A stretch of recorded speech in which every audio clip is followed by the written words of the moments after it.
ಹಿಂದೆ ನೋಡಿದ್ರೆ ಬಹುಶಃ ಆಗ ಬಹಳ ಅದು ಬಹಳ ಕಷ್ಟ ಇತ್ತು. ಆದರೆ ಇತ್ತೀಚೆಗೆ ಸುಧಾರಣೆಗೊಂಡಂತಹ ರಸ್ತೆಗಳಲ್ಲಿ ಒಂದೊಂದು ರೀತಿಯ ಒಂದೊಂದು ಸಮಸ್ಯೆ ಎದುರಾಗಿವೆ. ಬಹುಶಃ ಭಾರತ ದೇಶದಲ್ಲಿ ಪ್ರಮುಖವಾದಂತಹ ಒಂದು ಖಾತೆ ಅಂತ ಹೇಳಿದ್ರೆ ಒಂದು ಪೊಲೀಸ್ ಇಲಾಖೆ, ಮತ್ತೊಂದು ರಕ್ಷಣಾ ಇಲಾಖೆ.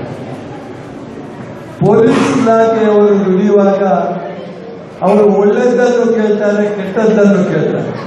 ಬಹುಶಃ ನಾನು ತಿಳಿದ ಮಟ್ಟಿಗೆ ಜಾಸ್ತಿಯಾಗಿ ಕೆಟ್ಟದ್ದನ್ನು ಕೂಡ ಕೇಳುವಂತ ಒಂದು ತಾಳ್ಮೆ ಅವರಿಗೆ ಇರಬೇಕಾಗ್ತದೆ.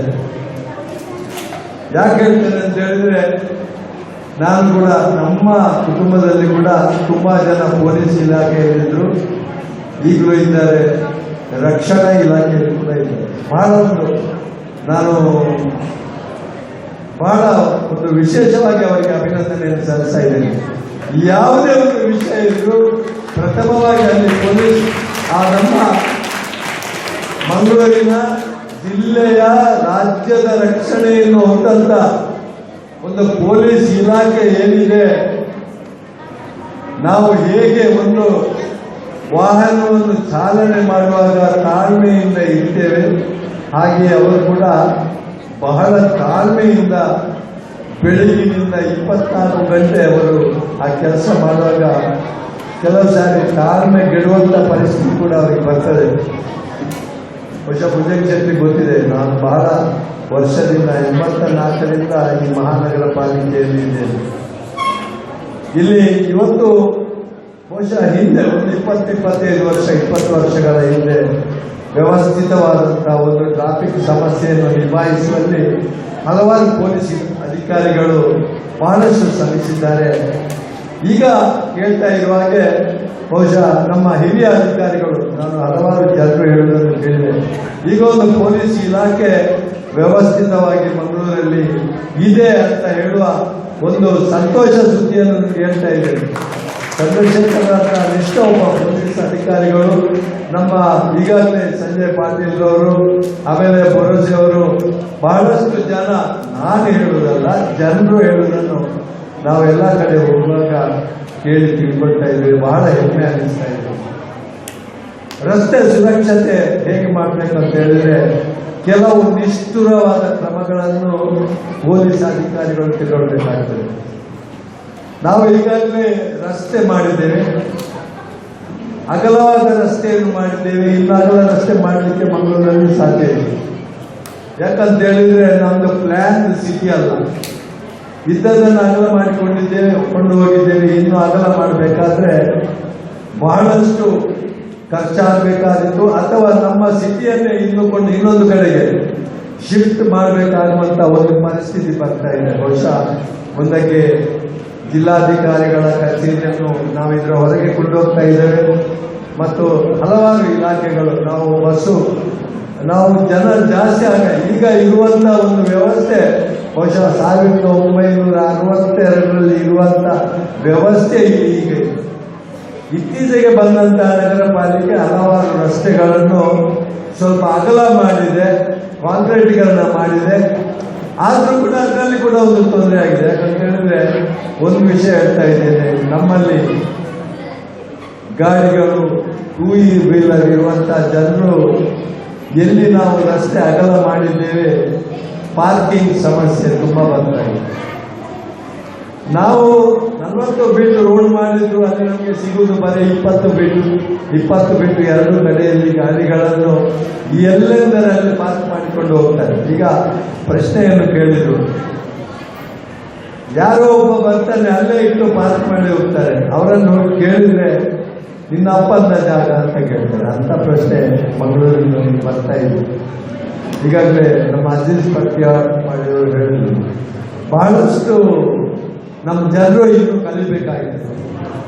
ಹಿಂದೆ ಒಂದು ನಿಷ್ಠುರವಾದ ಪದ್ಧತಿ ಕೆಲವು ತಿಂಗಳುಗಳ ಹಿಂದೆ ಇತ್ತು. ಎಲ್ಲಿ ನೋ ಪಾರ್ಕಿಂಗ್, ಎಲ್ಲಿ ವ್ಯವಸ್ಥೆ ಇತ್ತು ಅಲ್ಲಿ ಒಂದು ಲಾಕ್ ಹಾಕುವಂತ ಬಂತು.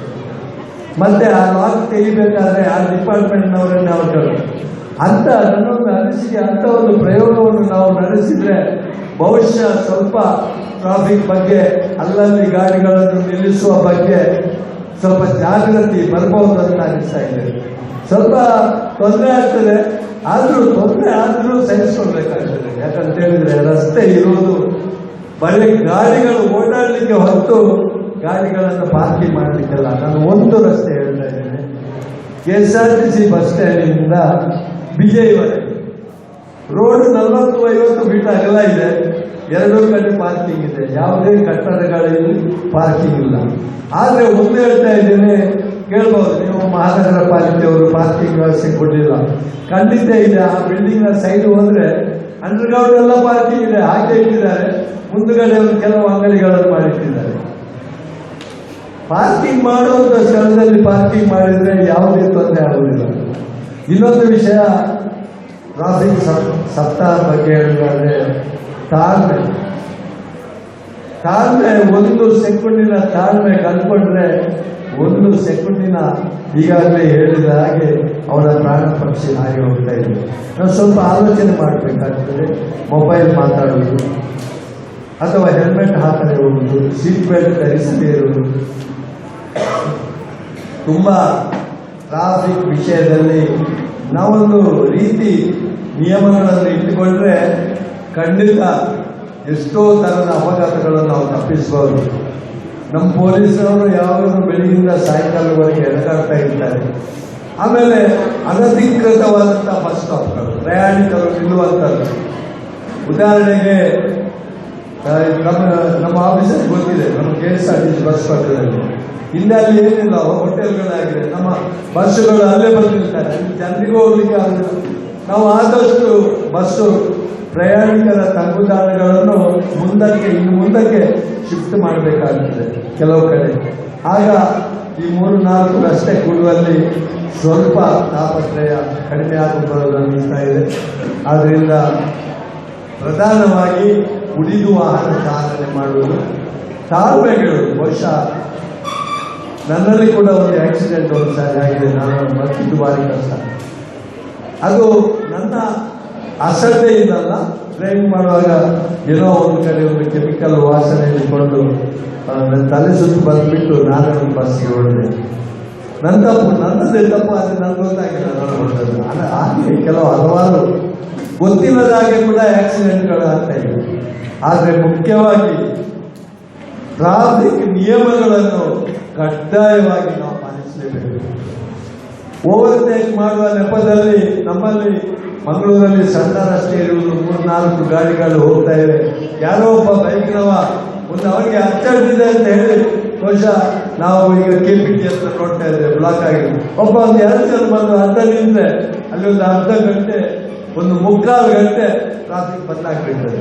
ಅವನ ಅವಸರ, ಅವನ ಗಾಡಿಗೆ ಅವನಿಗೂ ಹೋಗ್ಲಿಕ್ಕಿಲ್ಲ, ನಾವು ಹೋಗ್ಲಿಕ್ಕಿಲ್ಲ. ಆದ್ರಿಂದ ತಾಳ್ಮೆಯಿಂದ ಹೋದ್ರೆ ಖಂಡಿತ ಅದು ಸುಸೂತ್ರವಾಗಿ ನಡೆಯಬಹುದು, ಹೋಗಬಹುದು. ನಾವು ಮುಖ್ಯವಾಗಿ ಈ ಒಂದು ಡ್ರೈವಿಂಗ್ ಆಗಲಿ ಯಾವುದೇ ವಿಷಯದಲ್ಲಿ ತಾಳ್ಮೆಗೆಡದೆ, ಡ್ರೈವಿಂಗ್ ನಲ್ಲಿ ಮುಖ್ಯವಾಗಿ ಇರುವುದು ತಾಳ್ಮೆ. ಆ ತಾಳ್ಮೆಯನ್ನು ನಾವು ಕೆಳದಿದ್ರೆ ಆಕ್ಸಿಡೆಂಟ್. ಈಗ ಬೈಕ್ ನಲ್ಲಿ ನೋಡ್ತೇವೆ ನಾವು, ನಮ್ಮಲ್ಲಿ 4 ರಸ್ತೆ ಆಗಿದೆ, 2 ರಸ್ತೆ ಆಗಿದೆ. ಒಬ್ಬ ಎಡಗಡೆಯಿಂದ ರಪ್ಪ ಬರ್ತಾನೆ, ಗೊತ್ತಾಗಲ್ಲ. 2 ಮೀಟರ್ ಇದ್ರೆ ರಪ್ಪ ಎಡಗಡೆಯಿಂದ ಬರ್ತಾನೆ, ಇನ್ನೊಂದಕ್ಕೆ ಹೋಗಿ ಹೊಡಿತಾನೆ. ಇನ್ನೊಬ್ಬ ಈಗಡೆಯಿಂದ ಬರ್ತಾನೆ, ಇನ್ನೊಂದಕ್ಕೆ ಹೊಡಿತಾನೆ. ಬಹಳ ಸ್ವಲ್ಪ ರೋಡ್ ಅಗಲ